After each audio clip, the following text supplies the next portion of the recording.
Hi, I'm Carrie, and this is Sandra Sisterhood. This is a YouTube channel for the single and childless, not by choice person.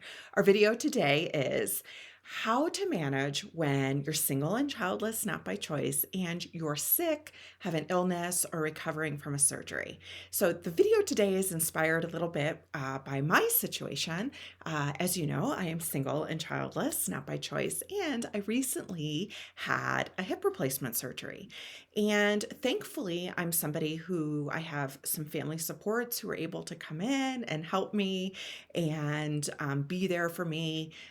So I'm not doing this all by myself or all alone.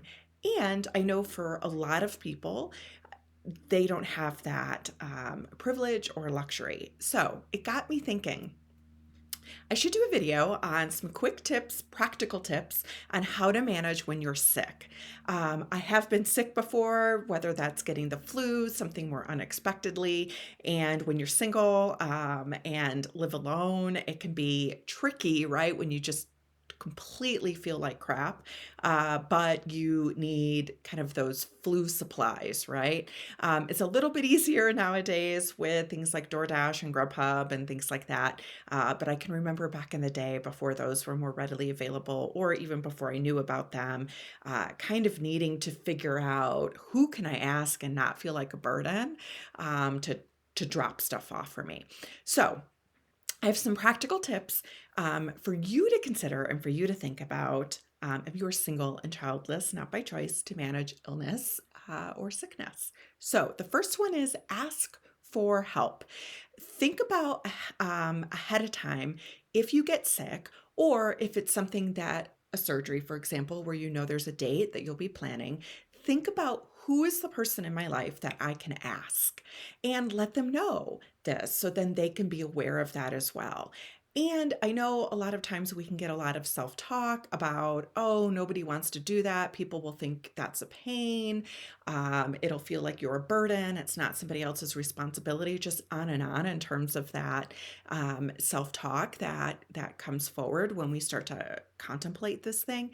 And one of the things that I talk to my clients about and that I tell myself is I remind myself, how does it feel when somebody asks me for help? Do I feel like it's a burden or do I roll my eyes and be like, "Ugh," or do I feel flattered? Does it make me feel useful? Do I feel like, oh, I love that my friend thought about me for this and this capacity?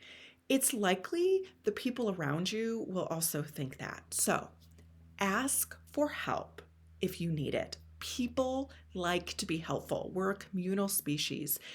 Most people want to be helpful, particularly if you have a conversation ahead of time and they know that it's coming. Okay, number two. So now that you've gotten over any anxiety around asking for help, now the key is accept the help. So if somebody offers to help or you ask for it and they give it, remember, accept it. It's okay to accept help. Hyper independence isn't a sign of health, right? It's not always a good thing. It's okay to be a human being who isn't feeling well, to accept help around that. If somebody offers to drop groceries off at your door, if somebody offers to pick up some, flu medicine for you, if somebody offers to come take your dog for a walk, remember it's okay to accept that help. Again, remember, most people like to do that. For a lot of people, it's their love language. For me, it's interesting through this experience. I have people wanting to send dinner by. I have people stopping and giving flowers by. And I feel really uncomfortable around that. And I try and remind myself, wait, these are these people's love language. And so instead of responding by being, oh, you don't need to do that, it's okay, we're good, allow this person to express their support in this way and then show gratitude. So that's one of the things that I'm working on right now. So show gratitude when somebody offers help. Okay, number three, think ahead. So Even if you don't know the next time you're going to get the flu, you know you're probably going to get sick at some point in the future. So think about what are the provisions that you need in your house in order to help yourself when that time comes. Is it Gatorade? For my Michigan peeps out there, do you need to have some Vernors in your house? Saltines? Is there cold and sinus or cold and flu medicine that you need to have in your house? Aspirin, whatever that is. Keep those things around so then when you find yourself in that situation, you kind of have a storage of it, and you don't have to worry about, oh, how am I going to drive or how am I going to go out? How am I going to do those things when I don't feel like it? So think about what you like when you don't feel well. Again, 7 Up, Sprite, whatever that might be, and make sure that you have some of that in your home. The next thing I want you to think about is if you're feeling sick and you have pets, think about, is there a daycare around? Is there an app like Rover or something like that where I can ask somebody to come and walk my dog? Are there friends that might be able to take your dog to daycare if you're not feeling well? Are there friends that might be able to take them to the dog park, take them for a walk? Think about that ahead of time so then you have a place, you have those numbers, you know what you're going to do around that. And it can also be helpful to think about that because then you can spend time in your house recuperating and you don't have to worry about, oh, I'm not doing this for my dog or my dog hasn't been for a walk. What am I going to do? Instead, your dog gets to go have fun and that makes you feel happy and you get to recuperate and not have to kind of manage the stress around that. So that's a tip specifically if you have pets. The next thing that I want to talk about, and this is probably a video I'll be doing a larger video on in the future, but as I said, I'm about 10 days away from having hip replacement surgery. So I had a lot of contact with healthcare providers. They were wonderful. And it's something to keep in mind that when you're going to have contact with healthcare providers, they are like, and you're of a certain age, they are going to assume you have children and they are going to assume that you have a spouse. And they are probably not going to ask you first. They are just going to speak to you as if that's a given. And again, I'll probably be doing a video on that in the future. I think it's a way because it's a lot of small talk and chat. And, you know, everybody who did this for me, they were trying to sort of reassure me because I ended up having to stay in the hospital a little bit longer, all of those things. And so it came from a really good place. And I knew to kind of prepare for that. And so it was helpful in terms of managing any potential triggers around that. The other thing that I noticed is the more that you're going to be in a situation where you're going to be in kind of a small talk situation with a healthcare provider, it's going to increase the likelihood that they're going to ask you these things.